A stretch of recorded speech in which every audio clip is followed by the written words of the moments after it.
എല്ലാവരുടെയും ഭയം എന്താ? നിലനിൽപ്പാണല്ലോ. ഇപ്പം നാളെയിൽ എന്തെങ്കിലും ചില്ലറ അവിടുന്ന് കിട്ടണം, അല്ലെങ്കിൽ എവിടെ, കാരണം ഇവരെല്ലാവരും ആർട്ടിസ്റ്റുകളാണ്. എൻ്റെ കണക്ക് വേലയും കൂലിയില്ലാതെ നടക്കുന്ന ഒരാളല്ല. എനിക്കിതൊരു പ്രശ്നമില്ലാത്തതെന്ന് പറഞ്ഞാൽ എനിക്ക് ഈ കിട്ടിയതൊക്കെ എന്തോ വലിയ ഭാഗ്യമായിട്ട് കരുതിയിരിക്കുക. ഞാൻ 10,000 രൂപ കിട്ടാൻ വേണ്ടി കഷ്ടപ്പെട്ട് എനിക്ക് 1 ലക്ഷം രൂപ കിട്ടുമ്പോഴത്തേക്ക് ദൈവമേ 1 ലക്ഷം എന്ന് കരുതി സന്തോഷത്തോടുകൂടി കാണുന്ന ഒരാളാണ് ഞാൻ. എനിക്കതിനകത്ത് അഹങ്കാരമില്ല, ഒന്നുമില്ല.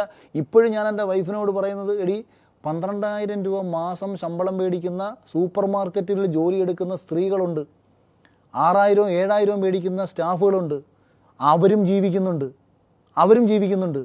എപ്പോഴെങ്കിലും അനാവശ്യമായിട്ട് ഇവിടെ ഓരോ കാര്യങ്ങൾ ചിലവാക്കുമ്പോഴും നീ ആദ്യം വിചാരിക്കണം, എൻ്റെ വിദ്യാഭ്യാസ യോഗ്യത +2 വിദ്യാഭ്യാസ യോഗ്യതയുള്ള ഞാനൊരു സാധാരണ ജോലിക്ക് പോയാൽ മാക്സിമം പോയാൽ കിട്ടുന്ന 15,000 ശമ്പളമായിരിക്കും, 20,000 ശമ്പളമായിരിക്കും.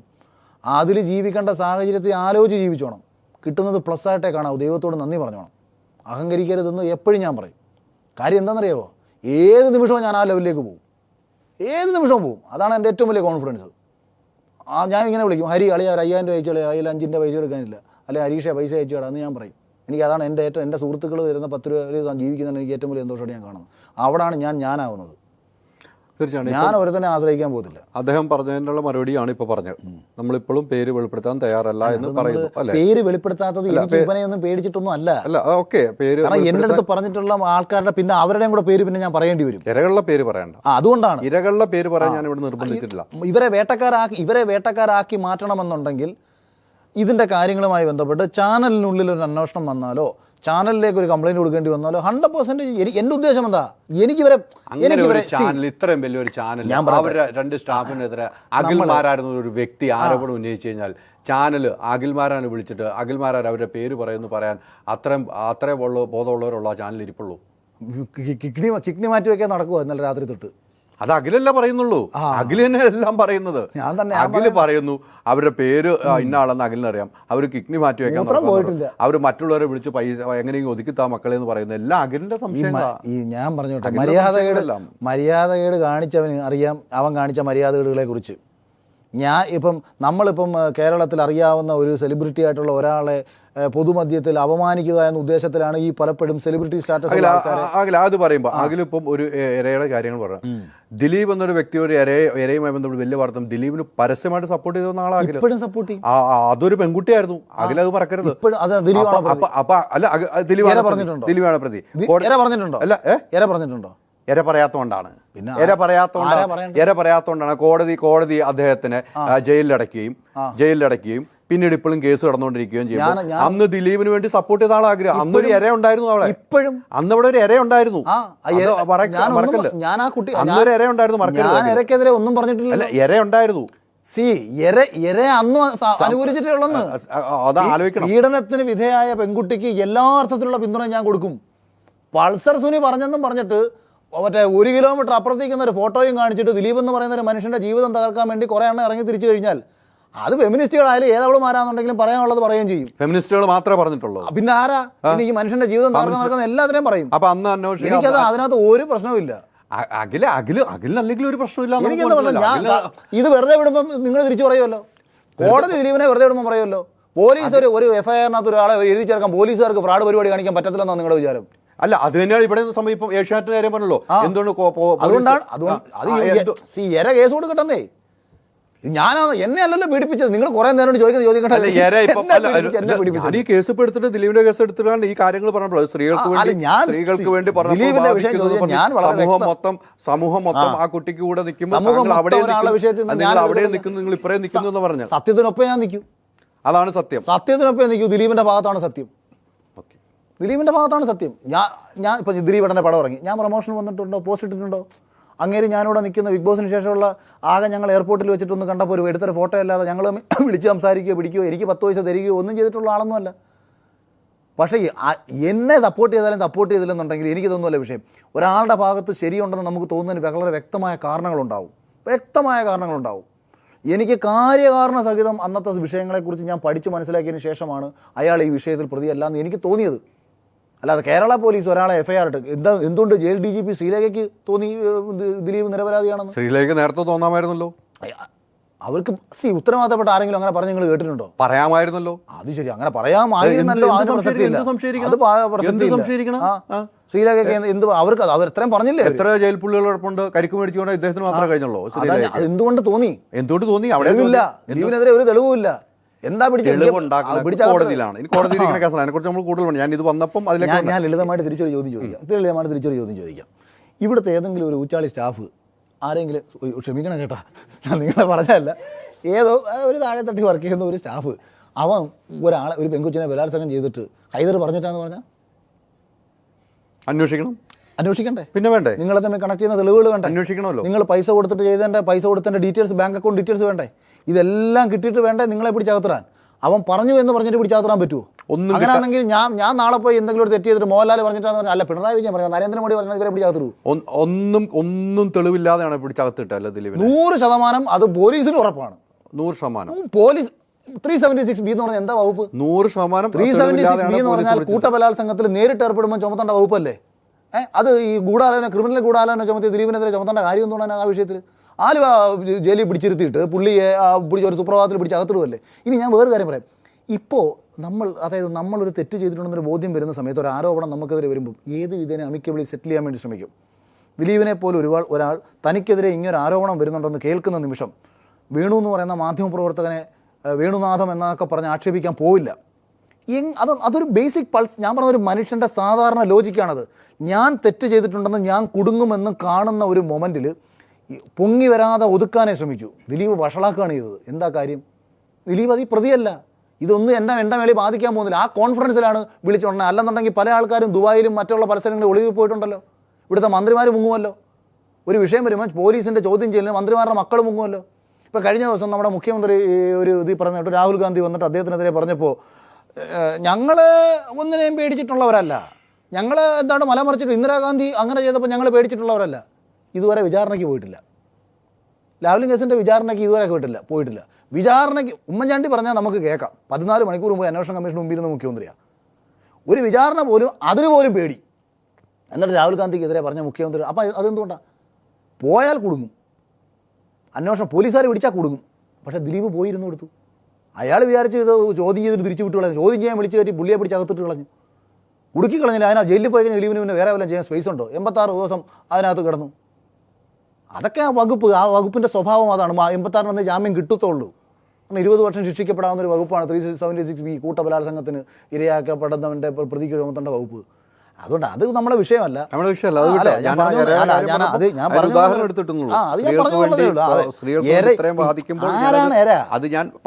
എന്താണെന്നറിയാവോ? തെറ്റാട്ടോ. എരാന്ന വാക്കേ തെറ്റാ. എരയെ നമ്മൾ എന്തിനാ എര ഉപയോഗിക്കുന്നത്? നേരത്തെ താങ്കൾ പറഞ്ഞ നിങ്ങൾ എരാന്നൊന്നും പറയരുതെന്ന്.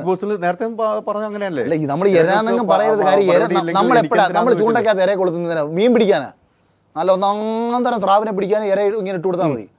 അപ്പോൾ ഇര ഇടുന്ന ഉദ്ദേശം വേറൊന്നിനെ പിടിക്കാനാണ്. അപ്പോൾ വേറൊന്നിനെ കൊടുക്കുക എന്നുള്ളതാണ് ഇരയുടെ ലക്ഷ്യം, അല്ലേ? അപ്പോൾ ഇടുന്ന ചൂണ്ടയ്ക്കകത്ത് ഇരയാവാതിരിക്കുക എന്നുള്ളതാണ് പലരും ശ്രമിക്കേണ്ടത്.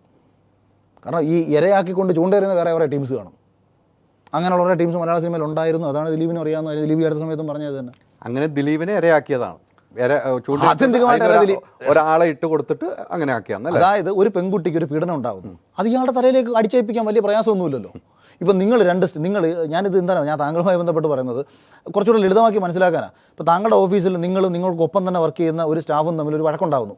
അന്നേരത്തെ ദേഷ്യത്തിന് നിങ്ങൾ വിളിച്ച് പറയണം, ഞാൻ തകർത്ത് കളയും നിന്നെ, നീ ഈ ഓഫീസിലുണ്ടാവത്തില്ല, നീ ഒരൊറ്റ ഓൺലൈൻ മീഡിയയിലും വർക്ക് ചെയ്തില്ല, എനിക്കൊന്ന് കാണണം എന്നൊക്കെ പറഞ്ഞിട്ട് നിങ്ങൾ വാശിക്ക് ഇറങ്ങി പോവുകയാണ്. ആ പെൺകുട്ടിക്ക് ഒരു അപകടം സംഭവിച്ചു. അത് ഹൈദറ ചെയ്തതെന്ന് സ്വാഭാവികമായിട്ട് എല്ലാവർക്കും തോന്നാം. നിങ്ങളോട് ശത്രുതയുള്ള മറ്റൊരാൾക്ക് വളരെ എളുപ്പത്തിൽ നിങ്ങളുടെ തലയിലേക്ക് അടിച്ചേൽപ്പിക്കുകയും ചെയ്യാം. നിങ്ങൾ കുടുങ്ങിപ്പോവും. അങ്ങനെ ഒരു സംഭവമുണ്ട്. അങ്ങനെ ഒരു സാധനത്തിനകത്താണ് ഈ പണി പണിഞ്ഞത്. ഇതെല്ലാം പുറത്തു വരും. ഇതെല്ലാം പുറത്തു വരാൻ കിടക്കുന്നേ ഉള്ളൂ. പക്ഷേ അപ്പോഴത്തേക്ക് ദിലീപ് എന്ന് പറയുന്ന മനുഷ്യൻ്റെ ജീവിതം തകർന്ന് ധരിപ്പണോ കേട്ടോ. ഞാൻ പുള്ളിയുടെ സിനിമകൾ സഹിക്കാൻ പറ്റാത്ത രീതിയിൽ മോശം പടങ്ങളായതുകൊണ്ട് തിയേറ്ററിൽ പരാജയപ്പെടുന്നു. അല്ലാതെ ഈ ഒരു കാരണം കൊണ്ടാണ് പരാജയപ്പെടുന്നത് ഞാൻ വിശ്വസിക്കുന്നില്ല. പ്രേക്ഷകർക്ക് ഇഷ്ടമല്ലാത്തതുകൊണ്ട് സിനിമകൾ പരാജയപ്പെടുന്നു. എനിക്ക് വളരെ വേണ്ടപ്പെട്ട ആൾ തന്നെ നിർമ്മിച്ച പടമാണ് ബാന്ദ്ര. പ്രേക്ഷകർക്ക് ആ പടം വലിയ ബഡ്ജറ്റായിരുന്നു, പക്ഷേ ആ സിനിമ മോശമായതുകൊണ്ട് പ്രേക്ഷകർ പരാജയപ്പെട്ടു. അല്ലാതെ ഈ വിഷയം കൊണ്ടൊന്നുമില്ല. ഈ വിഷയം കത്തിയ സമയത്താണ് രാമലീല ഇറങ്ങുന്നത്. സിനിമകൾ പരാജയപ്പെടുന്നത് ഇതൊന്നും കൊണ്ടല്ല, അത് മോശം സിനിമ സെലക്ട് ചെയ്യുന്നതുകൊണ്ടാണ് പരാജയപ്പെടുന്നത്. പക്ഷേ അയാൾ എന്ന് പറയുന്ന ഒരാളുടെ ജീവിതത്തെ നമ്മൾ എന്ത് ക്രൂരത അങ്ങനെ വന്നേ കാണി. നാളെ ഒരു സമയത്ത് ഇയാൾ തെറ്റുകാരനല്ല എന്നുണ്ടെങ്കിൽ കോടതി പറയുകയാണ് ഇയാൾ തെറ്റുകാരനല്ല, ദിലീപിനെ കേരള പോലീസ് കുടുക്കിയതാണെന്ന്, പണ്ട് നമ്പിനാരായണനെ കുടുക്കിയണക്ക് എന്ന് പറഞ്ഞാൽ എന്തായിരിക്കും പിന്നെ അവസ്ഥ? എന്തായാലും ഈ കോടതിയിൽ നിന്ന് നീതി ഇരക്കി ലഭിക്കില്ല എന്ന് ഏറെക്കുറെ ഉറപ്പാണ്. അടുത്ത ഇടും. ഹായ് മൂവോൾ, ഞാൻ ഏരിയ ജേക്കബ് ബാംഗ്ലൂരിലാണ് ഈ വീഡിയോ ചെയ്യുന്നത്. ഞാൻ ബിഗ് ബോസ് സീസൺ 1 തൊട്ട് കാണുന്ന ഒരാളാണ്. അപ്പോഴത്തേക്ക് എനിക്ക് അതിനെ വലിയ സംശയമുണ്ടായിരുന്നത് അവർക്ക് വേണ്ടപ്പെട്ട ഏഷ്യൻറ്റുകാർ അവർക്ക് വേണ്ടപ്പെട്ടവർക്ക് മാത്രം കപ്പ് കൊടുക്കാൻ വേണ്ടി ഒരു കളിയാണോ, അല്ലെങ്കിൽ ഇത്ര എമൗണ്ട് ഇപ്പം നിങ്ങൾ എത്ര എമൗണ്ടാണ് അവിടെ കൊടുക്കുന്നത് അതിനേക്കാളും കൂടുതൽ കൊടുത്തിട്ട് അവിടെ അവർ തമ്മിൽ ഒരു ഡീലിംഗ് നടത്തി അങ്ങനെ ഒരു കാര്യങ്ങൾ തുടങ്ങുന്ന ഒരു ഷോയാണോ എന്നൊക്കെ സംശയം ഉണ്ടായിരുന്നു. പിന്നെ 3-4 ഒക്കെ ആയപ്പോൾ അത് ആരും റിയാക്ട് ചെയ്യാത്തത് പിന്നെ നമുക്ക് പ്രേക്ഷകർക്ക് ഒന്നും പറയാൻ പറ്റില്ല. വോട്ടിങ് ചെയ്യുക, വീഡിയോസ് ഷോ കാണുക, അങ്ങനെയൊക്കെയാണ്. അപ്പോൾ ലോക്ക്ഡൗൺ സമയത്തെ ഷോ കണ്ടില്ല, സീസൺ 4 കണ്ടില്ല. 5 വന്നപ്പോൾ എനിക്ക് കുറേ സംശയങ്ങളുണ്ടായിരുന്നു. കാരണം എന്ന് വെച്ചാൽ ജാസ്മിൻ പറഞ്ഞൊരു വ്യക്തി വന്ന് 50 ദിവസമായിട്ടും ഇത്രയും മോശമായ രീതിയിലും എല്ലാം കണ്ടിട്ടും അവരുടെ പാരൻസിനെ മാത്രം കാണാൻ വേണ്ടി ഇത്ര നാളും ഒരു ഷോയിലും ഞാൻ കണ്ടിട്ടില്ല പാരൻസിനെ മീറ്റ് ചെയ്യാനുള്ള ഒരു അവസരം. അത് കഴിഞ്ഞ് ജാസ്മിൻ വന്നു കഴിഞ്ഞിട്ടും ഗെയിം മാറ്റി കളിക്കുന്നു വെച്ചാൽ ഗബ്രിയായിട്ടുള്ള അത് കുറച്ച് ദൂരം അകലം വഹിച്ച് പിന്നെ അത് മറ്റുള്ളവർക്ക് ബോധ്യപ്പെടുന്ന രീതിയിൽ നിനക്ക് എന്നെ ഇഷ്ടമാണോ എന്നൊക്കെ ചോദിക്കുന്നുണ്ട്. അതൊക്കെ ഒരു ബിഗ് ബോസ് ഇവർക്ക് സപ്പോർട്ട്, ഏഷ്യൻറ്റുകാർ ഇവർക്ക് സപ്പോർട്ട് ചെയ്തിട്ട് ഇവരുടെ പാരൻസ് പുറമേ നിന്ന് കാണുന്ന കളി എന്താണെന്ന് ഇവരോട് പറഞ്ഞിട്ടുണ്ടാവും. അല്ലെങ്കിൽ പിന്നെ ജാസ്മിൻ അത്ര ധൈര്യത്തോടെ അത്രയും അവിടെ ചെന്ന് കളിക്കില്ല. അത് മാത്രമല്ല ഇവർക്ക് വേണ്ട ആൾക്കാരെ മാത്രമേ ഇവരുമായിട്ട് ഒരു വേറൊരു ഡീലിംഗ് ഇപ്പോൾ ഒരു ഇന്റർവ്യൂവിന് ഇത്ര എമൗണ്ട് ബിഗ് ബോസിന്റെ എമൗണ്ട് വേറെന്തെങ്കിലും ഒക്കെ ഒരു ഡിമാൻഡ് വെച്ചിട്ടായിരിക്കും ചിലപ്പോൾ ഇവര് ഗെയിമിനകത്ത് കയറുന്നതെന്ന് എനിക്ക് സംശയം വന്നു. അതെന്താണെന്നൊന്ന് പറഞ്ഞു തരണം. പിന്നെ സിജോ ചേട്ടൻ നമ്മൾ നേരത്തെ പറഞ്ഞ വിഷയങ്ങളാണ്. കാരണം ചിലരെ ഞാൻ പറഞ്ഞല്ലോ അത് മുൻപുണ്ടായിട്ട് ഇതിപ്പോൾ നമ്മൾ മുൻപുണ്ടായിട്ടുണ്ടോ എന്ന് വെച്ചാൽ കയറി എല്ലായിടത്തും ഉണ്ടായിട്ടുണ്ടോ എന്നുള്ളതല്ല. മറ്റേ നമുക്ക് വളരെ ചെറിയ പൈസ പെനിക്കൊക്കെ തന്നിട്ടുള്ളൂ. ഇപ്പോൾ എൻ്റെ അടുത്ത് വിളിച്ചിട്ട് അതിനകത്ത് ചോദിച്ചു കഴിഞ്ഞാൽ പിച്ചച്ചട്ടി കൈയിട്ട് വരലേട്ടാ നമ്മൾ പറയേണ്ടി വരും. അങ്ങനെ ആയിരിക്കത്തില്ല ചിലർക്ക് കൊടുക്കുന്നത്. ചിലരുമായിട്ട് ധാരണ വയ്ക്കും. ഇവർക്ക് വേണ്ടപ്പെട്ടവരെയൊക്കെ ഇവർ വിളിച്ച് കയറ്റുമ്പോൾ അത്തരം ധാരണകളൊക്കെ ഇവർ വെച്ചേക്കാം. ഇപ്പോൾ ചില സിനിമയിലൊക്കെ അഭിനയിക്കാൻ വിളിക്കുമ്പോഴത്തേക്ക് പൈസയൊന്നും തരത്തില്ല, നിനക്കൊരു അവസരം മേടിച്ചു തരാം എന്ന് ചില പ്രൊഡക്ഷൻ കൺട്രോളർമാർ ചിലരോട് പറയും. അപ്പോൾ ഈ പിള്ളേരെ സംബന്ധിച്ച് എങ്ങനെയെങ്കിലും അവസരം കിട്ടിയാൽ മതി, ഇപ്പോൾ പേരും പ്രശസ്തിയും കിട്ടുമല്ലോ, സിനിമയിൽ അഭിനയിക്കാൻ പറ്റുമല്ലോ എന്ന് വെച്ചാൽ ഒരുപാട് പിള്ളേർ ചില സിനിമയിൽ അഭിനയിക്കും. കൺട്രോളർമാർ പ്രൊഡ്യൂസർ ചെയ്യുന്ന അവരുടെ പേരിൽ ചിലപ്പോൾ 5,000 രൂപ എഴുതി മേടിക്കും. അങ്ങനെ ചിലപ്പം 10 പേരെ പറ്റിക്കുമ്പോൾ 50,000 കിട്ടും. ഇങ്ങനെയൊക്കെ നമുക്ക് സിനിമയിൽ നടക്കുന്ന കാര്യങ്ങളാണ്. ഇത് തന്നെയാണ് ഇതിനകത്തും ചെയ്തുകൊണ്ടിരിക്കുന്നതെന്ന് ഞാൻ പറയുകയാണ്. ഇതൊക്കെ കേട്ടാലൊന്നും ആർക്കും അവിശ്വസിക്കാതിരിക്കേണ്ട കാര്യമൊന്നുമില്ല. പക്ഷേ അതുകൊണ്ട് വേറൊരാളുടെ ജീവിതം നശിപ്പിക്കാതിരുന്നാൽ മതി. ഓക്കെ, അടുത്ത വീഡിയോ. ഈ ബിഗ് ബോസ് എന്ന് പറയുമ്പോൾ സത്യം പറഞ്ഞാൽ ഇത് 24/7 ഇത് ഉള്ളതെന്ന് പറയുന്നത് മീൻസ് ചില സംഭവങ്ങളൊക്കെ എഡിറ്റഡ് ആണെന്ന് പറയുന്നു. അപ്പം ഇത് ചെറിയ ക്ലിപ്സ് ഒക്കെ അത് എഡിറ്റഡ് ആകും. സോ അത് നമുക്കറിയാലോ, ഷോ ആകുമ്പോൾ എന്തെങ്കിലുമൊക്കെ സംതിങ്. പക്ഷെ ഇത് ഫുൾ സ്ക്രിപ്റ്റഡ് ആണോ? എനിക്ക് അത്രേ ചോദിക്കുള്ളൂ.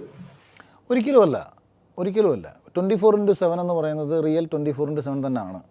അതിനകത്ത് അവർക്ക് ചെയ്യാൻ പറ്റുന്നത് ഒരാളുടെ ഭാഗത്തുള്ള ക്യാമറ ആംഗിളുകളെ മാറ്റി കാണിക്കാമെന്നുള്ളത്. ഇന്നൊരാളെ കാണിക്കണ്ട, ഇപ്പം ജാസ്മിനെയും ഗബ്രിയെ മാത്രം കാണിച്ചാൽ മതി എന്നവർക്ക് വേണമെങ്കിൽ ഒരു തീരുമാനം എടുക്കാം.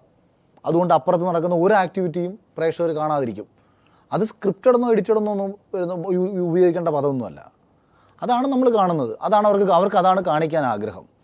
കഴിഞ്ഞ ബിഗ് ബോസ് സീസൺ 5 ഒരു മികച്ച മത്സരാർത്ഥിയായിരുന്നു വിഷ്ണു. മികച്ച മത്സരാർത്ഥിയായിരുന്നു. തുടക്കത്തിൽ അവനെ കണ്ടാണ് ബിഗ് ബോസിൻ്റെ ഗെയിം എന്താണെന്ന് ഞാൻ പോലും പഠിച്ചത്. വിഷ്ണുവിനെ ഒന്നും എപ്പിസോഡിൽ കാണിച്ചിട്ടില്ലെന്നേ. വിഷ്ണു കൊള്ളാവുന്ന മത്സരാർത്ഥിയാണ്, പെൺകുട്ടികൾക്ക് അട്രാക്ഷൻ തോന്നുന്നൊരു മത്സരാർത്ഥിയാണ്, ഗെയിം അറിയാവുന്നൊരു മത്സരാർത്ഥിയാണ് എന്ന് മനസ്സിലാക്കി കഴിഞ്ഞപ്പോഴത്തേക്ക് ഇവനെ എപ്പിസോഡിൽ കാണിച്ചിട്ടില്ല. ഈ TRP താഴെ പോയി ഇവർ തന്നെ പറയുന്നത് എന്തോ കാര്യം? ഇമാതിരി ആൾക്കാരെ കാണിച്ചുകൊണ്ടെന്ന് ഞാൻ TRP ഉണ്ടാവുമോ? കൊള്ളാവുന്ന കണ്ടന്റ് കാണിക്കണ്ടേ?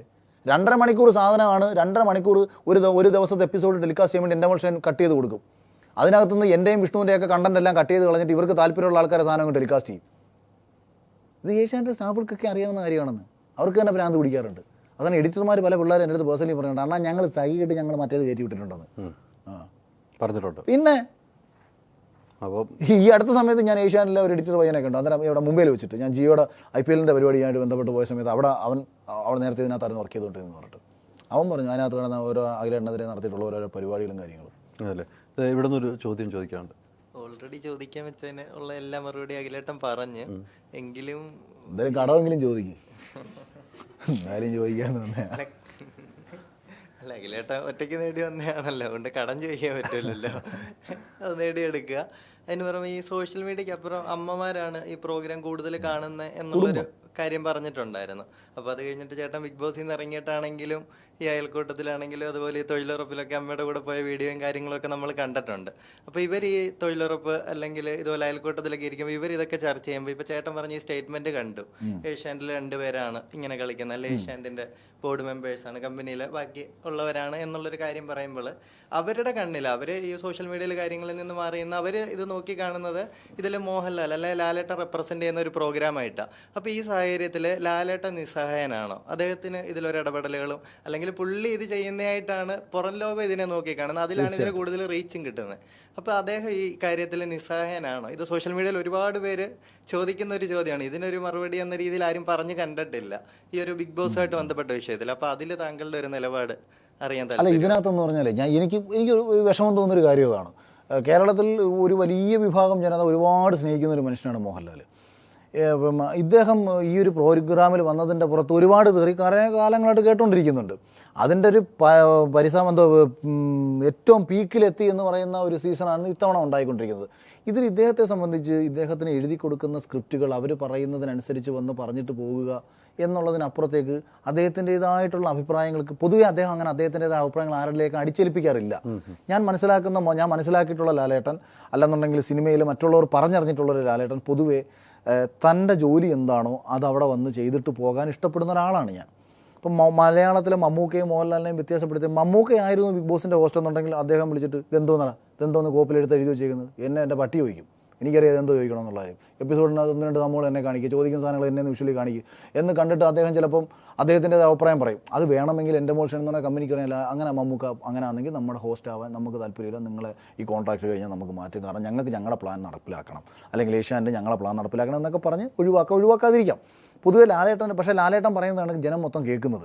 അതുകൊണ്ട് തന്നെ ഒരുപാട് കുടുംബക്കാർക്ക് സംശയമുണ്ട്, ഇത് മോഹൻലാലും കൂടെ അറിഞ്ഞുള്ള കളിയാണോ, ലാലേട്ടൻ ഇങ്ങനെ ചെയ്യുന്നതാണോ? അല്ല, ആ മനുഷ്യനെ അതാണ് ഞാൻ കഴിഞ്ഞ ദിവസം പറയുന്നത്, എനിക്ക് പോലും ഒരു വിഷമം ഉണ്ടായൊരു കാര്യം അതാണ്.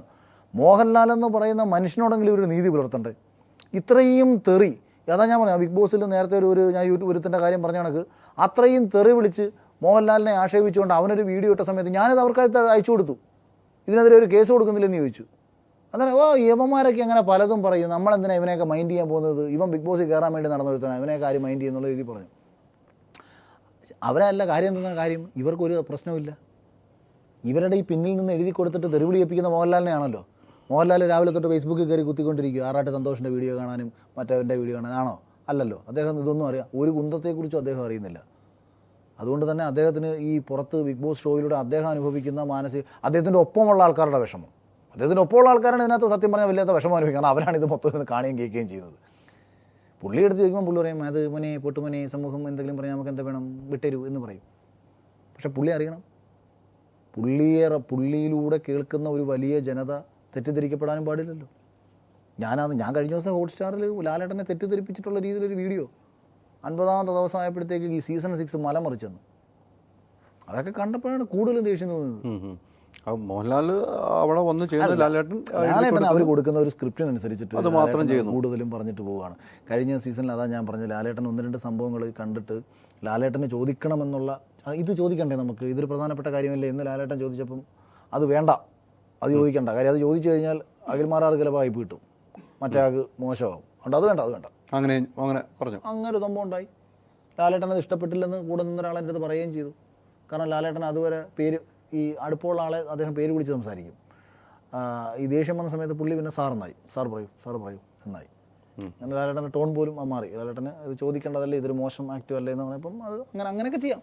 അതായത് എന്ത് വേണം എന്ത് വേണ്ടെന്നൊക്കെ തീരുമാനിക്കാൻ ഈ ഒപ്പമുള്ള ആൾക്കാർക്ക് കളിക്കാൻ പറ്റുമല്ലോ. ലാലേട്ടൻ അതിനകത്ത് ലാലേട്ടൻ അടിസ്ഥാനപരമായി ഇടപെടാറില്ല. പിന്നെ അദ്ദേഹത്തിന് ചോദിക്കണമെന്ന് തോന്നിച്ചിട്ട് ചോദിക്കുന്നത് ചിലപ്പോൾ മേ ബി ചോദിച്ചൊക്കെ എനിക്കറിയില്ല. ഇന്നലെയൊക്കെ ലാലേട്ടൻ ഭയങ്കര ഡൗൺ ആയിട്ട് നിന്ന് ഹോസ്റ്റ് ചെയ്യുന്നതൊക്കെ ഒരുപാട് അഭിപ്രായം ഇന്ന് ഞാൻ കേട്ടു. കാരണം ഈ കുറേയൊക്കെ അദ്ദേഹത്തിൻ്റെ ചെവികളിലും എത്തി തുടങ്ങിയിട്ടുണ്ടോ എന്ന് എനിക്ക് തോന്നുന്നുണ്ട്. തീർച്ചയായിട്ടും അതാണ് ആ ചോദ്യത്തിന് കൃത്യം മറുപടി. അടുത്ത വീഡിയോ ബിഗ് ബോസിന്റെ പ്രശ്നങ്ങൾ ഇപ്പം ഓൾമോസ്റ്റ് നടക്കുന്നതാണ്. സോ ഇന്നലെ അഖിലേട്ടൻ ലൈവ് വന്നു ഇത്രയും കാര്യം തുറന്നു പറഞ്ഞുകൊണ്ട് ഞങ്ങൾ ആ വീഡിയോസ് ഒക്കെ കണ്ടായിരുന്നു. സോ ജസ്റ്റ് ഇന്ന് ഞങ്ങൾ ബിഗ് ബോസ് ലൈവ് 24 ലൈവ് എടുത്തു കഴിഞ്ഞ് ഞങ്ങൾ ജസ്റ്റ് കമന്റ് സെക്ഷനിൽ പോയി. ആൾക്കാരുടെ റിയാക്ഷൻ എങ്ങനെയാണെന്നൊക്കെ അറിയാനായിട്ട് ആ ഒരു സംഭവത്തിനെ പറ്റിയുള്ളത് പറയാനായിട്ട് ഞങ്ങള് കമന്റ്സ് ഒക്കെ ഇങ്ങനെ വായിക്കുമായിരുന്നു. അപ്പം നോർമൽ ഉള്ള പോലത്തെ തന്നെ എല്ലാവരും നമുക്കൊരു ഒറിജിനാലിറ്റി തോന്നാത്ത കമന്റ്സ് ആണ് ഇടുന്നത്. ഒരു ബന്ധമില്ലാത്ത കമന്റ്സ് ആണ് മൊത്തവും വരുന്നത് അതിനകത്ത്. സോ ലൈക്ക് ഒരു കറക്റ്റ് ഒരു ഒന്നിനും കണക്ഷൻ ഇല്ല. പറയുന്ന ഓരോ കമന്റ്സിനും കണക്ഷൻ ഇല്ലാണ്ട് ഓരോ കമന്റ്സും വരുന്നത്. അപ്പൊ ഞങ്ങള് വിചാരിച്ചു ഓക്കെ എന്നാ പിന്നെ ഞങ്ങൾക്ക് ഇടാം. അപ്പൊ ഞങ്ങള് #ബോയ്ക്കോട്ട് ബിഗ് ബോസ് ഒന്നും പിന്നെ അഖിൽമാരാർ ടീംസ് ഒന്നും അങ്ങനെയൊക്കെ പിന്നെ ബോട്ട് കമന്റ്സ് ഒന്നും അങ്ങനെയൊക്കെ ഞങ്ങൾ ഇട്ടായിരുന്നു. കുറച്ചു നേരം കഴിഞ്ഞിട്ട് ഞങ്ങൾ മാറിയിട്ട് പിന്നെ വന്ന് നോക്കിയപ്പോഴത്തേനും നമ്മുടെ കമന്റ്സ് നോക്കിയപ്പോഴത്തേനും അത് കാണാനില്ലായിരുന്നു. അപ്പൊ ഞങ്ങൾ ഇതെന്നാ ഇതേ സംഭവം. അങ്ങനെ ഞങ്ങൾ കുറെ മെസ്സേജ് ഞങ്ങളായിട്ടുള്ള കമന്റ് ഇട്ടിട്ട് ഞങ്ങൾ പിന്നെയും ഇങ്ങനെ നോക്കിയപ്പോഴത്തേനും അത് ഡിലീറ്റ് ചെയ്ത് പോയിക്കൊണ്ടിരിക്കും. അത് നമ്മുടെ കമന്റ്സ് കാണുന്നില്ല ആക്ച്വലി. ലൈക്ക് അത് ഓട്ടോമാറ്റിക്കലി ഡിലീറ്റഡ് ആയി പോവാണ്. സോ അതിനകത്ത് പിന്നെ ഈ ലൈക്ക് ബോട്ട് കമന്റ്സ് മാത്രം അതിനകത്ത് വരുന്നുണ്ട്. ലൈക്ക് ഒരു സംബന്ധം ഇല്ലാത്ത കമന്റ്സ് ആണ് അതിനകത്ത് വന്നോണ്ടിരിക്കുന്നത്. ഒരു കണക്ഷനും ഇല്ല. നിങ്ങൾ അയച്ച മെസ്സേജ് കംപ്ലീറ്റ് ആയിട്ട് അത് ഫുൾ വാനിഷ്ഡ് ആയി പോയി. ലൈക്ക് അതിന്റെ താഴെയുള്ള കമന്റ് മുകളിലുള്ള കമന്റും ഉണ്ട്, നമ്മുടെ കമന്റ് മാത്രമില്ല. സോ അതിന്റെ ഒരു പ്രൂഫ് ഞങ്ങളുടെ കയ്യിലുണ്ട്. ഞങ്ങൾ ഓൾറെഡി അത് സ്ക്രീൻഷോട്ട് എടുത്ത് വെച്ചിട്ടുണ്ടായിരുന്നു, വീഡിയോ ഒക്കെ എടുത്ത് വെച്ചിട്ടുണ്ടായിരുന്നു. സോ ഞങ്ങൾ ആ ഫോട്ടോസ് കാണിച്ചു തരാം. ഓക്കെ, ഇതാണ് ആ പ്രൂഫ്. ലൈക്ക് നിങ്ങൾ ശ്രദ്ധിച്ചാൽ മതി. ജസ്റ്റിനെ ആഗ്നസിനെ അവരിട്ടിരിക്കുന്ന കമന്റും ലൈക്ക് ഞങ്ങൾ അതിന്റെ മിഡിലായിട്ടാണ് കമന്റ് ഇട്ടിരിക്കുന്നത്.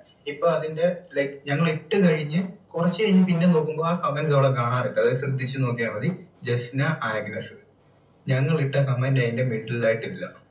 നിങ്ങൾക്ക് വേണേൽ ചെക്ക് ചെയ്യാം. Like okay then please explain how Apsara gonna out of the circle. ഇതിനകത്ത് നോക്കിയാൽ കാണാം okay then explain how Apsara gonna out of circle. ഞങ്ങളുടെ മെസ്സേജ് അതിനകത്തില്ല. നെക്സ്റ്റ് ഇതേപോലെ തന്നെ നിങ്ങൾ ശ്രദ്ധിച്ചാൽ മതി. ഫ്രാൻസിസും ശ്രീജയും ഇതിന്റെ നടുക്കായിട്ട് ഞങ്ങൾ ബോട്ട് കമന്റ് ഇട്ടായിരുന്നു.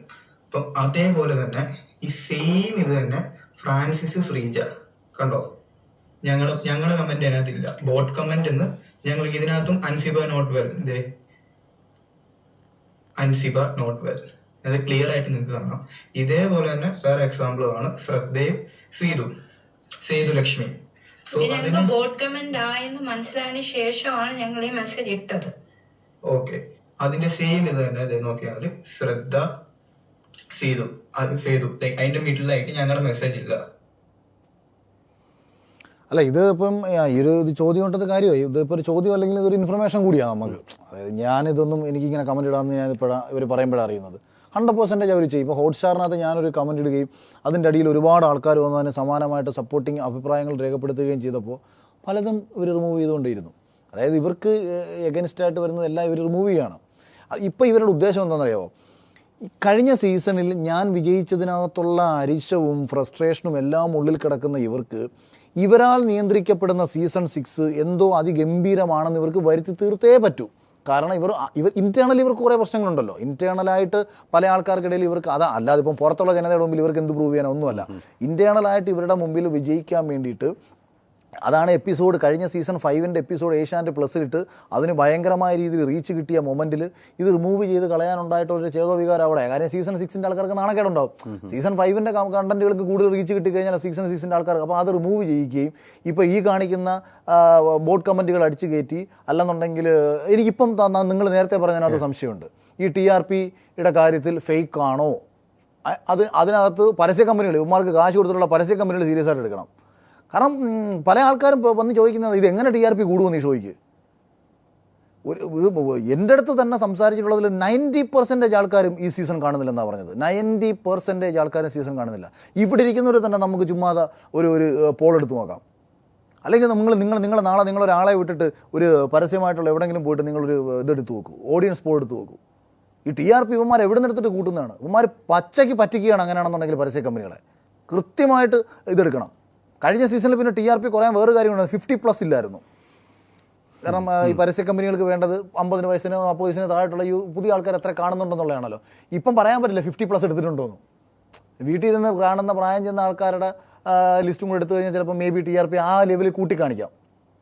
രണ്ടായാലും അതാ ഞാൻ പറഞ്ഞത്, എത്ര മെസ്സേജുകളാണ് ഓരോ ദിവസവും നമുക്ക് വരുന്നത്. കഴിഞ്ഞ സീസൺ ആൾക്കാർക്ക് സന്തോഷത്തോടെ കണ്ടിരുന്നു, അതിന് മുൻപുള്ള സീസണുള്ളവർ കണ്ടിരുന്നു. ഇത് എന്തൊരു അരോചകമാണ്, ഞങ്ങൾ കാണൊക്കെ നിർത്തി. ഇന്ന് 1-2 യൂട്യൂബിൽ റിവ്യൂ പറയുന്നവർ പറഞ്ഞു ഞങ്ങൾ 50 ദിവസത്തോടെ റിവ്യൂ പറയുന്നത് അവസാനിപ്പിച്ചു. അവർക്ക് വരുമാനം കിട്ടുന്ന പരിപാടി. അത് ഞാൻ തന്നെ തമാശ എന്നാൽ ഒരു 10,000 രൂപ ഞാൻ നിനക്ക് അയച്ചു തന്നേക്കാം ഞാൻ പറയുകയും ചെയ്തു. അതായത് നല്ല ചേട്ടാ ഞാൻ പൈസ ഇതൊരു വലിയൊരു ഇതൊരു ഇൻഫർമേഷൻ കൂടിയാണ്. കാരണം ഇത് അതായത് ഇതിൻ്റെ പിന്നിൽ ഇവർ കൃത്യമായി ഇടപെടുന്നു എന്നുള്ളൊരു തെളിവല്ലേ ഇത്. കൃത്യമായിട്ട് തെളിവ് സഹിതം അവർ തെളിവ് സഹിതമല്ലേ പുറത്തു വിടുന്നത്. അവർ ഇടപെടുന്നുണ്ട്. അപ്പം വരുത്തി തീർക്കണം. ഇവർക്ക് സക്സസ് ആണെന്ന് വരുത്തി തീർക്കുന്നത് മാത്രം മതി. അതാണ് അടുത്ത വീഡിയോ. അഖിൽമാരാറിനോട് ഒരു ചോദ്യം. നിങ്ങളിങ്ങനെ കുറേ ലൈവിൽ വന്ന് പറഞ്ഞു, ബിഗ് ബോസിൻ്റെ ഓരോ കളികളും കാര്യങ്ങളെല്ലാം പറഞ്ഞു. അപ്പോൾ എൻ്റെ ഒരു ചോദ്യം, ഇപ്പോൾ സിബിനെ അവിടുന്ന് ഇറക്കി വിട്ടു, ബിഗ് ബോസ് സിബിനെ ഇറക്കി വിട്ടു. അത് ബിഗ് ബോസിൻ്റെ ആൾക്കാർ കളിച്ചാണെന്നാണ് നിങ്ങൾ ഇന്നലെ പറഞ്ഞത്. അപ്പോൾ അതേപോലെ കഴിഞ്ഞ സീസണിൽ ഇപ്പോൾ നിങ്ങളുണ്ടായിരുന്ന സമയത്താണ് തോന്നുന്നു റോബിൻ രാധാകൃഷ്ണനെ ഗസ്റ്റായിട്ട് കൊണ്ടുവന്നു. പുള്ളിക്കാരൻ എന്തോ ചെറിയ കാര്യം പറഞ്ഞപ്പോൾ പുള്ളിക്കാരനെ ഇറക്കി വിട്ടു. അതിൻ്റെ മുൻപത്തെ സീസണിൽ രതീഷ് കുമാറിനെ എന്തോ ഒരു പ്രശ്നമായിട്ട് അയാളെ ഇറക്കി വിട്ടു. റോബിൻ രാധാകൃഷ്ണൻ തല്ലി ഫിസിക്കൽ അസോൾട്ടായിട്ട് അദ്ദേഹത്തിന് ഇറക്കി വിട്ടു. അപ്പം ഇങ്ങനെ ഓരോ സീസണിലും ഓരോ തീരുമാനങ്ങൾ ബിഗ് ബോസ് എടുക്കുന്നുണ്ട്. അപ്പോൾ ഈ തീരുമാനങ്ങൾ എടുക്കുമ്പോൾ നിങ്ങൾ ഇന്നലെ പറഞ്ഞു ഇങ്ങനെ മോഹൻലാൽ പറഞ്ഞ ആളെ വെച്ചിട്ട് നിങ്ങൾ ഇങ്ങനെ ചെയ്യരുത്, കാരണം പുള്ളി അത്രയും വലിയൊരു ആളാണ് എന്ന് പറഞ്ഞു. അപ്പോൾ ലാലേട്ടൻ അപ്പോൾ അങ്ങനെ ചെയ്തിട്ടുണ്ടെങ്കിൽ അപ്പൊ നിങ്ങളുടെ ഒരു ഒപ്പീനിയൻ, ഇവര് കൊടുക്കുന്ന സ്ക്രിപ്റ്റ് ലാലേട്ടൻ പറയുന്നതാണോ അതോ ലാലേട്ടനും കൂടെ അറിഞ്ഞിട്ടാണോ ഇത് ചെയ്യുന്നത് എന്ന് എനിക്കൊന്ന് വ്യക്തമായിട്ടാണ്. കാരണം ലാലേട്ടൻ ആ ഒരു ശനിയാഴ്ച വന്ന് ഷൂട്ട് കഴിഞ്ഞ് പുള്ളി തിരിച്ചു പോകുന്നു. പുള്ളിക്ക് ഫുൾ ടൈം ഇത് കാണാൻ പറ്റുകൊള്ളണമെന്നില്ല. പക്ഷെ പുള്ളിക്ക് കൊടുക്കുന്നത് അവർ കൊടുക്കുന്ന സ്ക്രിപ്റ്റ് ആൾ ചെയ്യുന്നതാണോ അതോ പുള്ളിയും കൂടെ ഇൻക്ലൂഡ് ആണോ ഇങ്ങനത്തെ കാര്യങ്ങളിൽ എന്നൊന്നും വ്യക്തമാക്കിയേ കൊള്ളായിരുന്നു, എല്ലാവർക്കും അറിയാൻ വേണ്ടിയിട്ടാണ്. അല്ല, ഞാൻ നേരത്തെ അത് നമ്മൾ പറഞ്ഞതാണ്. ലാലേട്ടൻ സ്ക്രിപ്റ്റ് അനുസരിച്ചിട്ട് അവിടെ വന്ന് നിന്ന് പെർഫോം ചെയ്തിട്ട് പോകുന്ന ഒരാളാണ്. അദ്ദേഹത്തിന് മറ്റുള്ള കാര്യങ്ങൾ ഇടപെടാനൊന്നും പറ്റത്തില്ല. പക്ഷെ പുള്ളി പറഞ്ഞതിനകത്തൊരു ചെറിയ പ്രശ്നമുണ്ട്. ഇപ്പം ഞാൻ പറഞ്ഞല്ലോ, സിബിനെ നമ്മൾ പുറത്താക്കിയത് കാരണങ്ങളൊന്നും ഇല്ല, കാരണങ്ങളുണ്ടെന്ന് വരുത്തി തീർക്കാൻ ശ്രമിക്കുകയാണ് ചെയ്തത്. അതായത് ഇവനൊരു മാനസിക രോഗിയാണെന്ന് ഇവർക്ക് വരുത്തി തീർക്കുകയായിരുന്നു ഉദ്ദേശം. അവൻ ഹൗസിനകത്ത് വെച്ചിട്ട് ഇരുന്നുകൊണ്ട് പറഞ്ഞു എനിക്ക് ട്രോമ എന്തോ പണ്ടം കണ്ട ഒരു പെങ്കൊച്ച് കളഞ്ഞിട്ട് പോയതിൻ്റെ വിഷയത്തിൽ അത് നിങ്ങൾക്ക് ട്രോമ വന്നു കാണുമല്ലോ എങ്ങനെയാണെങ്കിൽ കുറേ പേര് കളഞ്ഞിട്ട് പോയിട്ടില്ലേ. അതൊക്കെ കാഷ്വലി കേരളത്തിലുള്ള ഒരുവിധപ്പെട്ട എല്ലാവർക്കും വരുന്ന ചെറിയ വിഷമങ്ങളായിരിക്കും. നമുക്ക് വേണ്ടപ്പെട്ട ഒരാൾ നമ്മളിൽ നിന്ന് അകന്നു പോകുന്ന സമയത്തുണ്ടാകുന്ന ചെറിയ പ്രശ്നങ്ങൾ. അവനല്ലാതെ മാനസിക രോഗിയൊന്നുമല്ല. സൈക്കാട്രിക് മെഡിസിൻ അവൻ്റെ ജീവിതത്തിൽ അവൻ കഴിച്ചിട്ടില്ല. അവനത് ഞാൻ ചോദിച്ചു നീ ഇതിന്. അപ്പോൾ ഞാൻ പറഞ്ഞാൽ നീ ഹൗസിനകത്ത് വെച്ച് നിനക്ക് ട്രോമ പറ്റിയെന്ന് പറഞ്ഞിട്ടുണ്ടല്ലോ, നിൻ്റെ ലൈഫിൽ നീ എന്തെങ്കിലും മെഡിസിൻ. എൻ്റെ പൊന്നിയേട്ട ഉറക്കപ്പൊടി പോലും ഞാൻ കഴിച്ചിട്ടില്ല എന്നാവൻ പറഞ്ഞത്. അപ്പോൾ അവനെടുത്ത് ഈ മെഡിസിൻ എടുത്ത് അത് വേറൊരു കാര്യം കൂടി ഞാൻ പറയട്ടെ, ഡോക്ടറെ കാണണമെങ്കിൽ അവനോട് മെഡിസിൻ കഴിക്കണമെന്ന് പറഞ്ഞു. അത് ലോകത്തെ എവിടുത്തെ ആരോഗ്യശാസ്ത്രം അതെല്ലാം അവൻ പറഞ്ഞൊരു അറിവ് നമുക്ക് അല്ല. അതായത് ഇത് കഴിച്ചെങ്കിലേ ഡോക്ടറെ അവന് കൺസൾട്ട് ചെയ്യാൻ പറ്റത്തുള്ളെന്ന്, അങ്ങനെ വരെ അവർ പറഞ്ഞെന്ന്. അത് കഴിഞ്ഞിട്ട് അവൻ തിരിച്ച് ഹൗസിനകത്തേക്ക് കയറിയിട്ട് വീണ്ടും വിളിച്ചിട്ട് ഇവനെ അവിടെ നിന്ന് പറഞ്ഞു. അല്ലെങ്കിൽ ഞാൻ ചോദിക്കട്ടെ, ഞാൻ കോമൺ സെൻസിൽ ഞാൻ ചോദിക്കുകയാണ്, സിബിൻ അവർക്കൊരു നല്ല മത്സരാർത്ഥി തന്നെ ആയിരുന്നല്ലോ. അപ്പോൾ അവനെ ഇങ്ങനെ മറ്റേ ഈ സൈക്കാട്രിക് മെഡിസിൻ കൊടുക്കണമെന്ന് ആർക്കായിരുന്നു നിർബന്ധം? പിന്നെ ഇവൻ ഡോക്ടറോട് ഇവരുടെ കുറേ നെറുകേടുകളെക്കുറിച്ച് പറഞ്ഞു. ഇവൻ അകത്തിരുന്നിട്ട് തന്നെ ഇവരുടെ കുറേ നെറുകേടുകളെക്കുറിച്ച് സംസാരിക്കുകയും അവനവൻ്റെ വ്യക്തിത്വത്തെ കീപ്പ് ചെയ്തുകൊണ്ട് അവൻ സംസാരിച്ചു. അപ്പോൾ അതൊന്നും അവർക്ക് ഇഷ്ടപ്പെട്ടില്ല. അവൻ ആരാണ് ഇനി ഇവനെ വളർത്താൻ പറ്റത്തില്ല. അവൻ്റെ അങ്ങനെയുള്ള ചില വോയിസ് റെക്കോർഡുകളും ഉണ്ട് അവൻ്റെ ഉണ്ട്. അതായത് 2 പേരിരുന്ന് സംസാരിച്ചത് അവൻ്റെ ഒരു ഫ്രണ്ട് ഇരുന്ന് റെക്കോർഡ് ചെയ്തത് ഇവൻ അയച്ചു കൊടുത്തതുകൊണ്ട് വേറെ, അതായത് ഇത് ഷോയുമായി ബന്ധപ്പെട്ട ഇവർ നിഷേധിച്ചു കഴിഞ്ഞാൽ ഇതെല്ലാം പുറത്തു വിടും. അതെ ഇതെല്ലാം പറഞ്ഞിരിക്കുന്നത് സിബിൻ്റെ എക്സ്ക്ലൂസീവ് ഇൻ്റർവ്യൂവിൽ ഒരു പക്ഷേ നിങ്ങൾ തന്നെയാണ് എടുക്കുന്നതെന്നുണ്ടെങ്കിൽ നിങ്ങൾക്ക് ഇതെല്ലാം ഡീറ്റെയിൽസ് അവൻ തരും. ഞാൻ അതിൻ്റെ നിന്ന് വിളിച്ചു പറയാത്തത് അവൻ തന്നെ വിചാരിക്കത്തില്ലേ. അവൻ 1-2 പോകുമ്പോൾ അവൻ പൊട്ടിക്കെട്ടുന്നേ. ഞാൻ ആകെ അവന് പിന്തുണ കൊടുക്കാൻ പോയ ആളാണ്, അല്ലാതെ എനിക്കിതിനകത്ത് വേറെ റോളൊന്നുമില്ല. എനിക്ക് ഒരു ചെറുപ്പക്കാരനെ അകാരണമായിട്ട് ഞാൻ കൂടി ഭാഗമായ ഒരു ഷോയിൽ നിന്ന് പുറത്താക്കിയപ്പോൾ ജനത്തിനുണ്ടായ സംശയം ശരിയാണെന്ന് വിളിച്ചു പറയുകയാണ് ഞാൻ ചെയ്തത്. അതിന് കാരണക്കാർ ഈ ചാനലിൽ പ്രവർത്തിക്കുന്ന ഈ 2 പേരാണെന്നും അവർ ഇന്നലകളിലും ഇന്ന രീതി ചെയ്തിട്ടുണ്ടെന്നും അവർ സ്ത്രീകളോടും ഇങ്ങനെ പെരുമാറിയിട്ടുണ്ടെന്നും മറ്റു ചില മത്സരാർത്ഥികളുടെ സാമ്പത്തിക പരിപാടി ചെയ്തെന്നും ഞാൻ പ്രേക്ഷകരോട് പറയുകയും അത് ചാനലിൻ്റെ അധികൃതർ മനസ്സിലാക്കണമെന്നുള്ള ഉദ്ദേശത്തിലാണ്. അല്ലാതെ പ്രേക്ഷകർക്ക് നമ്മൾ ഇവരെ ഈ മുഖം കണ്ടാൽ പോലും തിരിച്ചറിഞ്ഞുകൂടാത്ത ഈ 2 പേരെ, ചാനലിലെ 2 സ്റ്റാഫുകളായിട്ടിരിക്കുന്ന ഈ 2 പേരെ നമ്മൾ പൊതുമധ്യത്തിൽ വലിച്ചു കീറേണ്ട കാര്യമില്ല. പൊതുമധ്യത്തിൽ വലിച്ചു കീറാനല്ല എൻ്റെ ഉദ്ദേശം. ഇപ്പം വലിയ സെലിബ്രിറ്റികളുടെ പേരും പറഞ്ഞ് ഭീഷണിപ്പെടുത്തുന്നത് കാശടിക്കാനാണെങ്കിലും പറയാം. അവിടെ ഞാൻ ഇപ്പം പുറത്ത് വിടും, ഇപ്പം നാറ്റിക്കും എന്ന് പറയുമ്പോൾ കാര്യം സമൂഹം തിരിച്ചറിയുന്നവരാക്കാൻ. ഇപ്പം ഞാൻ ഈ വിഷയങ്ങളെല്ലാം വന്നാൽ ഇവർക്ക് പുറത്തിറങ്ങി നടക്കാം, ഇവരാരാന്ന് അറിയത്ത പോലുമില്ല. അപ്പോൾ അതുകൊണ്ട് ഇപ്പം ഞാൻ താങ്കളെപ്പോലെ ഒരാൾക്കെതിരെ ഇങ്ങനെ ആരോപണം പറഞ്ഞാൽ നിങ്ങൾക്ക് നാളെ പുറത്തിറങ്ങി നടക്കുമ്പോൾ 4 പേരെങ്കിലും പറയത്തില്ല, ഓ ലവൻ എന്ന് പറയത്തില്ലേ. ഇവർക്ക് അങ്ങനെയും പ്രശ്നമില്ല. ഞാൻ ഇവരുടെ പേര് പറഞ്ഞാലും ഇവർക്ക് പ്രശ്നമില്ല, ഇവരെ അറിയത്തില്ല ആരും. പേര് പറയുന്നതാണ് നല്ലത്. അടുത്ത വീഡിയോ. അത് നിങ്ങൾക്ക് നല്ലത്. ഹായ് അഖിലേട്ട, എന്റെ ക്വസ്റ്റ്യൻ എന്ന് വെച്ചാൽ ഞാൻ ബിഗ് ബോസിന്റെ സ്ഥിരം പ്രേക്ഷകയാണ്. അപ്പൊ പലപ്പോഴും ഇതിലെ കള്ളത്തരങ്ങൾ അഖിലേട്ടൻ പറയുന്നതിന് മുന്നേ നമുക്കൊക്കെ ഫീൽ ആയിട്ടുണ്ട്. അതേപോലെ തന്നെ അഖിലേട്ടൻ ഇപ്പൊ തുറന്നടിച്ച് കുറെ കാര്യങ്ങൾ പറഞ്ഞതുപോലെ ലാലേട്ടൻ ഇതെല്ലാം അറിയുന്നുണ്ടായിരിക്കാം, അല്ലെങ്കിൽ പ്രേക്ഷകര് പറഞ്ഞെങ്കിലും ലാലേട്ടൻ ഇതെല്ലാം മനസ്സിലാവുന്നുണ്ടായിരിക്കാം. അപ്പം അഖിലേട്ടൻ തന്നെ പറയുന്നുണ്ട് അഖിലേട്ടന്റെ കരിയർ ഇവരെ അവസാനിപ്പിക്കും. പക്ഷെ ലാലേട്ടനെ സംബന്ധിച്ചിടത്തോളം ലാലേട്ടൻ അങ്ങനത്തെ ഒരു പ്രശ്നമില്ല. ലാലേട്ടൻ എന്ത് വേണമെങ്കിലും അവരടുത്ത് ചോദിച്ച് ഇങ്ങനെയുള്ള കാര്യങ്ങളെ മാറ്റി നിർത്തപ്പെടാനോ അല്ലെങ്കിൽ ഇങ്ങനെ ചെയ്യാൻ പറ്റില്ല എന്ന് കുറെ കാര്യങ്ങൾ ലാലേട്ടനെ കണ്ടിട്ടായിരിക്കും വരുന്നത്. എന്തുകൊണ്ടത് ലാലേട്ടൻ ചെയ്യുന്നില്ല? മീൻസ് ഈ രണ്ട് വ്യക്തികളെ അത്രയ്ക്ക് ഒരു ഫേമസ് അങ്ങനെ ആണോ? അതോ ലാലേട്ടനും ഇതിനൊന്നും ചെയ്യാൻ പറ്റില്ല? ലാലേട്ടനാണെങ്കിൽ ഈ കോൺട്രാക്ട് ഉണ്ടെങ്കിലും ലാലേട്ടന് പറയാൻ പറ്റും, ലാലേട്ടന് ആരെയും പേടിക്കേണ്ടതായിട്ടുള്ള ഒരു അവസ്ഥയില്ല. സോ അതാണ് എന്റെ. അത് ലാലേട്ടന് അതിൻ്റെ ആവശ്യമില്ലാത്തത് കൊണ്ടാണ്. പിന്നെ വലിയ പൈസയല്ലേ, 15 കോടി രൂപയാണ് എൻ്റെ അറിവിൽ ഒരു സീസണിലേക്ക് അദ്ദേഹത്തിനായിട്ടുള്ള കോൺട്രാക്റ്റ്. അത് ഈ 15 കോടി ലാലേട്ടൻ അവർ കൊടുക്കുമ്പോൾ അതിൻ്റെ അണിയറ പ്രവർത്തകരെ സംബന്ധിച്ച് അവരുടെ ആഗ്രഹങ്ങൾ നടപ്പിലാക്കാനായിരിക്കുമല്ലോ ലാലേട്ടനെ ഉപയോഗിക്കേണ്ടത്. അതുകൊണ്ടൊരു ഹോസ്റ്റ് എന്ന നിലയിൽ താങ്കൾ ഞങ്ങൾ പറയുന്ന കാര്യങ്ങൾ ചെയ്താൽ മതി, ഞങ്ങളുടെ സ്ക്രിപ്റ്റ് അവിടെ വന്ന് അവതരിപ്പിച്ചാൽ മതി. ചിലപ്പോൾ ഇങ്ങനെയൊക്കെ പറയാം, അത് ലാലേട്ടൻ ഇങ്ങനെ പറഞ്ഞേ പറ്റൂ, കാരണം ഞങ്ങൾക്ക് അതിനകത്തൊരു ഗെയിം പ്ലാൻ ഉണ്ട്. ഇപ്പം ലാലേട്ടൻ പോയി സിബിനെ അറ്റാക്ക് ചെയ്യുമ്പോൾ അയാളിൽ നിന്ന് നമുക്ക് കിട്ടേണ്ട കുറച്ച് കണ്ടൻ്റ് ഉണ്ട്. ഇതിങ്ങനെ പറയുന്ന സമയത്ത് ഹൗസിൻ്റെ ലിവിങ് ഏരിയയിൽ ഒരു അടി ചിലപ്പോൾ ഉണ്ടാവും. ഇത് ലാലേട്ടൻ്റെ വായിൽ നിന്ന് കേൾക്കുന്ന ഉടനെ കേട്ട പാതി കേൾക്കാതെ അപ്പുറത്തിരിക്കുന്നതിൻ്റെ നോട്ടം അങ്ങ് മാറും. ഉടനെ അതിൻ്റെ പേരിൽ അവിടെ അടിയുണ്ടാവും. അപ്പോൾ അതായത് ഞങ്ങൾക്ക് ഇങ്ങനൊരു പ്ലാൻ ഉണ്ട്, അതുകൊണ്ട് ലാൽ സാർ ഇത് പറയണം. അപ്പോൾ ലാൽ സാർ കാര്യം ശരിയാണല്ലോ, ഇതൊരു ഇവർക്ക് പിന്നിൽ ഇവർക്കൊരു പ്ലാൻ ഉണ്ടല്ലോ, ഓരോ മത്സരാർത്ഥിയെയും ഏത് രീതിയിലേക്ക് പുറത്ത് കൊണ്ടുവരണം, അവരുടെ സ്വഭാവങ്ങളുടെ ഗുണദോഷങ്ങളൊക്കെ പുറത്ത് കൊണ്ടുവരണം എന്നൊക്കെയുള്ള കാര്യത്തെക്കുറിച്ചിട്ട്. അപ്പോൾ അതുകൊണ്ട് ലാലേട്ടന് ഇടപെടാൻ ഉള്ളിൽ തോന്നത്തതുമില്ല. ഇപ്പോൾ സിനിമ അഭിനയിക്കാൻ പോകുന്ന ലാലേട്ടന് ക്ലൈമാക്സിനെ കുറിച്ച് ചോദിക്കാനൊന്നും ചിലപ്പം പോയിട്ട് ആയിരിക്കത്തില്ല. ഈ ഇൻ്റർവെൽ ഭാഗം അഭിനയിക്കുന്നത് ചിലപ്പോൾ അതിൻ്റെ അപ്പുറത്ത് വേറൊരു സീക്വൻസ് നടക്കുന്നുണ്ടായിരിക്കാം. അദ്ദേഹം പേര് അതൊക്കെ സംവിധായകർക്ക് വിട്ടുകൊടുത്തേക്കാം, അവരുടെ ഉത്തരവാദിത്തം വന്നല്ലോ. അതുകൊണ്ട് അദ്ദേഹം ഷോ ഡയറക്ടറോ ഷോയുടെ ക്രിയേറ്റീവ് ഡയറക്ടറോ ഒന്നും അല്ലാത്തടത്തോളം കാലം ഹോസ്റ്റായിട്ടിരിക്കുന്നുണ്ട്. അദ്ദേഹം ഇവർ പറയുന്ന കാര്യങ്ങൾ ചെയ്തിട്ട് പോകുന്നു എന്നുള്ളതേ ഉള്ളൂ. പക്ഷേ ആ മൈക്ക് ആ ലാലേട്ടൻ ഈ ഒരു സംഭവം കാണുന്നില്ല. പക്ഷെ ലാലേട്ടൻ എല്ലാം കാണുന്നുണ്ടെന്നുള്ള സംഭവത്തിലല്ല സംസാരിക്കുന്നത്. അതായത് ലാലേട്ടനെ ഇവർ കാണിക്കും, ലാലേട്ടനെ ഇന്നത്തെ ദിവസം ഇന്ന കാര്യങ്ങളൊക്കെയാണ് സംസാരിക്കാൻ പോകുന്നത് എന്നുള്ളത് അതിൻ്റെ എപ്പിസോഡുകളിൽ ലാലേട്ടനെ കാണിച്ചു കൊടുക്കും ഇവർ. അതുകൊണ്ടാണ് ലാലേട്ടൻ ചില കാര്യങ്ങൾ പറയുമ്പോൾ ആ ഓർമ്മ പറയുന്നത്. അത് അദ്ദേഹത്തിനൊരു അസാധ്യ സ്കില്ല് കൂടി കേട്ടോ. അദ്ദേഹം അത് കൃത്യമായിട്ട് ഈ ഹൗസിൽ നിന്ന് നമ്മളിത് പറയുമ്പോഴത്തേ നിങ്ങൾ ചെയ്തത് എനിക്കറിയാം എന്ന് പറയുന്നത്. പിന്നെ ചില സമയത്തൊക്കെ അദ്ദേഹം ചില രാത്രിയിലൊക്കെ ഇവർ എല്ലാ രാത്രിയിലും എപ്പിസോഡ് അയച്ചു കൊടുക്കുമെന്നൊക്കെ ഞാൻ കേട്ടിട്ടുണ്ട്.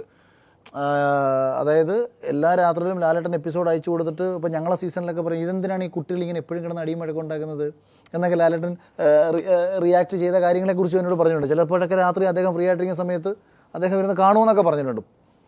പക്ഷെ അത് എപ്പിസോഡായിരിക്കും കാണുന്നത്.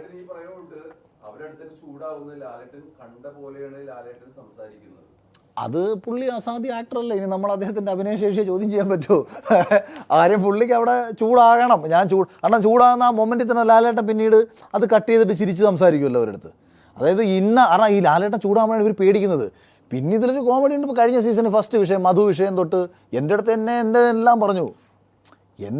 ഇത് കേട്ട് ഞാൻ തകർന്നു പോയില്ല എന്നുള്ളതല്ലേ ഉള്ളൂ. എനിക്ക് ചിന്തിച്ചൂടെ, കേരളത്തിൽ ആളിക്കത്തിയ വിഷയം, എനിക്കെതിരെ കേസ് ബഹളം മറിച്ചത് തൊട്ട് പല പ്രശ്നങ്ങളും വരുന്നു. അപ്പോൾ നമ്മളിതിനെയൊക്കെ അതിജീവിച്ച് അവിടെ നിൽക്കുക. അതിജീവനമാണല്ലോ അടിസ്ഥാനപരമായി ബിഗ് ബോസിൻ്റെ ഒരു ഗെയിം എന്ന് പറഞ്ഞാൽ. നമ്മളതിനെ അതിജീവിക്കുക, നമുക്കെതിരെ ഉണ്ടാകുന്ന എല്ലാ മാനസിക പ്രശ്നങ്ങളെയും. പ്രേക്ഷകർ അതെ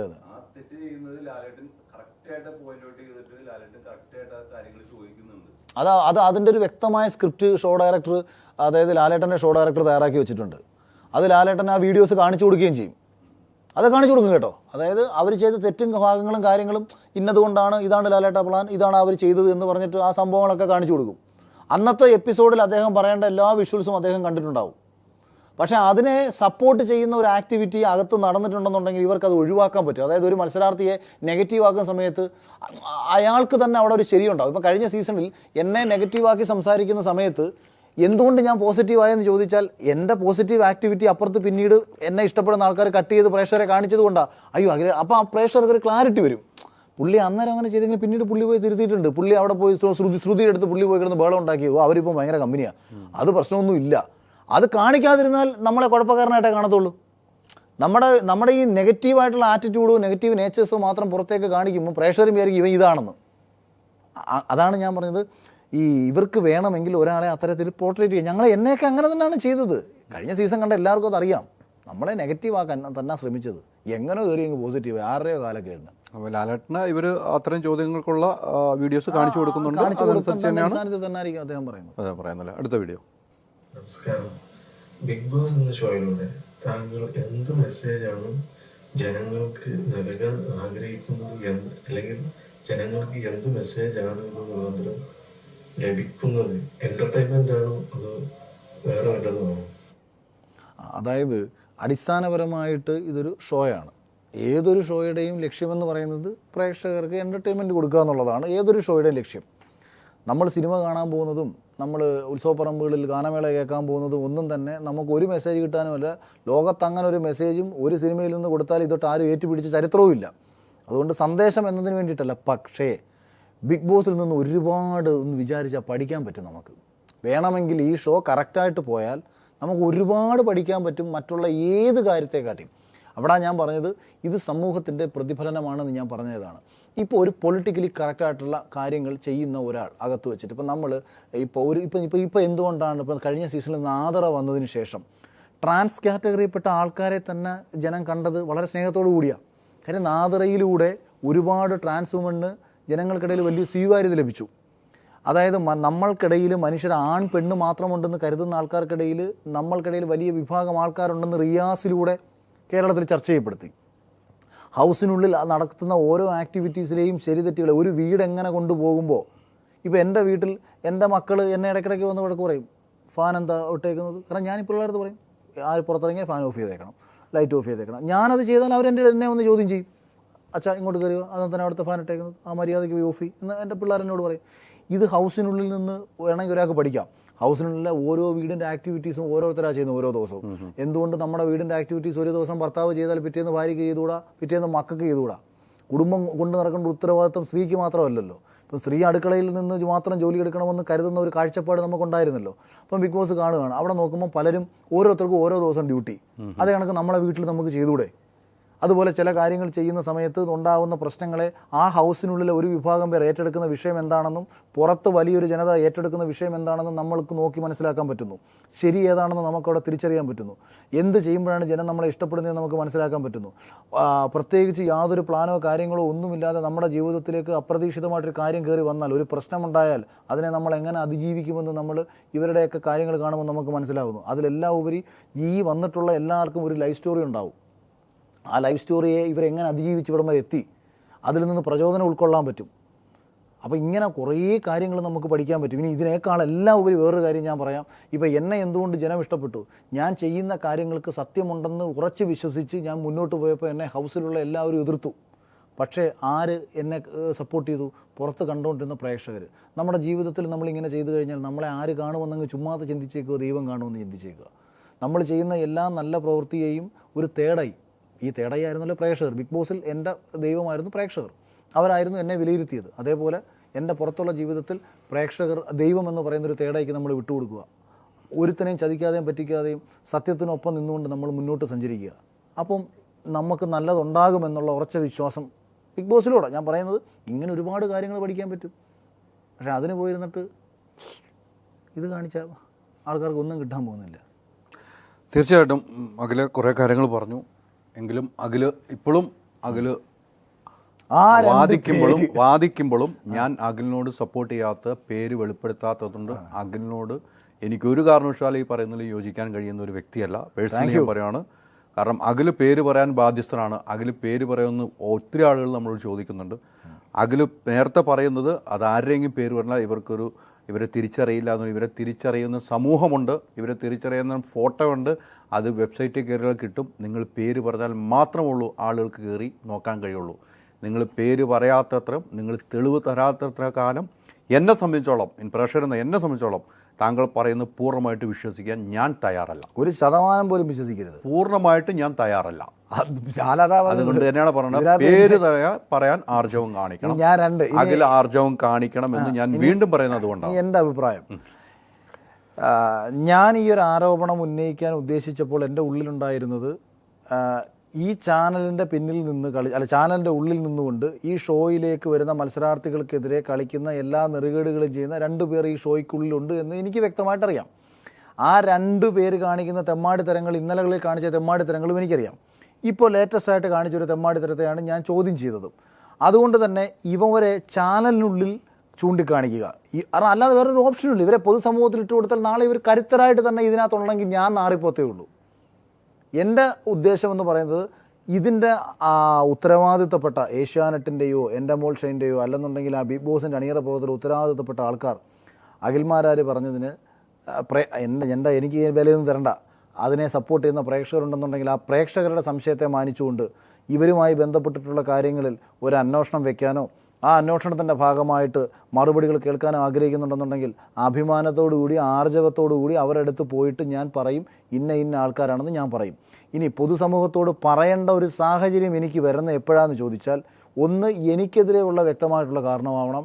2 എന്നോട് ഇവർക്കെതിരെ പറഞ്ഞ ആരോപണങ്ങൾ പറഞ്ഞ ആൾക്കാർ, അതായത് സിബിൻ തൊട്ട് ബാക്കിലോട്ട് പറഞ്ഞിട്ടുള്ള ആൾക്കാർ പറയുകയാണ്, ചേട്ടാ ധൈര്യമായിട്ട് അവരുടെ പേര് പറഞ്ഞോ, ഞങ്ങളും പറയാൻ തയ്യാറാണ് എന്ന് അവരെൻ്റെ അടുത്ത് പറഞ്ഞാൽ അപ്പോൾ മാത്രമേ എനിക്കിത് പറയാൻ പറ്റൂ. എന്തെന്ന് വെച്ചാൽ ഞാനിത് പറയുകയും അവരിത് തള്ളിപ്പറയുകയും ചെയ്താൽ എൻ്റെ കയ്യിൽ എന്നെ അവർ പീഡിപ്പിച്ചിട്ടില്ല, എനിക്ക് നിക്കറടിച്ച് കാണിക്കാൻ പറ്റുമോ? അപ്പോൾ ഇത് ചെയ്തിട്ടുള്ള ആൾക്കാരുടെ ഭാഗത്തു നിന്ന് സപ്പോർട്ട് വരികയും അവർ പറയുകയും ചെയ്യുമ്പോൾ മാത്രമേ എനിക്ക് അവരുടെ പേര് പറയാൻ പറ്റൂ. നമുക്ക് കാത്തിരിക്കാം. നാളെ അഖിൽമാരാറും സിബിനും തമ്മിൽ ഒരു ഡിബേറ്റ് നടത്താൻ താങ്കൾ തയ്യാറാണോ? ഡിബേറ്റോ? ഞങ്ങൾ തമ്മിൽ ഡിബേറ്റ് നടത്തിയിട്ട് കാര്യമില്ല, ഒരേ അഭിപ്രായമല്ലേ. നിങ്ങൾ തമ്മിൽ ഇരിക്കാൻ തയ്യാറാണോ? അത് പബ്ലിക്കായിട്ട് ചോദിച്ചാണോ വെറുതെ കാഷ്വലി ചോദിച്ചാണോ? ചോദ്യമായിട്ട് ചോദിച്ചാണോ? അതിപ്പോൾ മോഹൻലാലിൻ്റെ അടുത്ത് നാളെ ഒരു പടത്തിൽ വന്ന് അഭിനയിക്കാമെന്ന് ചോദിക്കുന്നതാണ് കായി പോകുമല്ലോ. അത് നമുക്ക് നോക്കാം. ഓസിന് കച്ചവടം ഒരാളേ. അഖിലെ, ഈ പറഞ്ഞതുപോലെ രണ്ട് കാര്യങ്ങൾ ക്ലിയർ ചെയ്ത് അവസാനിപ്പിക്കുകയാണ്. ഒന്ന്, ഈ പറഞ്ഞതുപോലെ അവരാരെങ്കിലും പറയുവാണെങ്കിൽ അഖിലേൻ്റെ കൂടെ നിൽക്കാൻ തയ്യാറാണ്. തീർച്ചയായിട്ടും. അല്ലാത്ത പക്ഷം നമ്മൾ ആ പേര് വെളിപ്പെടുത്താൻ തയ്യാറാകുന്നില്ല. ഇത്രയും ആരോപണം ഉന്നയിച്ച അവർ പറയുന്ന ആരോപണം സ്ത്രീ വിഷയം ഉൾപ്പെടെയാണ്. സ്വമേധയാ കേസെടുക്കുന്ന വകുപ്പുകൾ ഇവിടെ ഉണ്ട്. അത് അവർ പറയണം, ഞാൻ പറഞ്ഞെടുക്കില്ല. അല്ല, ഞാൻ പറയണം, സ്വമേധയാ കേസെടുക്കാനുള്ള വകുപ്പുകളുണ്ട്. അഖിലിപ്പോഴും അതിൽ ഉറച്ചു വേറെ കാര്യം കേട്ടോ, ഈ വ്യക്തിക്കെതിരെ ഓൾറെഡി മീറ്റു ആരോപണം ഉള്ളതാ. അല്ല, ഞാൻ പറയുന്നു അഖിലിപ്പോഴും അതിൽ ഉറച്ചു നിൽക്കുകയാണ്. ഇത് സ്വമേധയാ കേസെടുക്കാനുള്ള വകുപ്പാണുള്ളത്. ഇനി തീരുമാനിക്കേണ്ടത് ആ വകുപ്പുകൾ പ്രകാരം തീരുമാനിക്കാം. അഖിൽ എന്തായാലും പേര് വെളിപ്പെടുത്തില്ല. അഖിലെ നമുക്ക് കാത്തിരുന്ന് കാണാം. ഒത്തിരി സന്തോഷം അഖിൽ ഇത്തരം ആർജവത്തോടുകൂടി സംസാരിച്ചു. Thank you.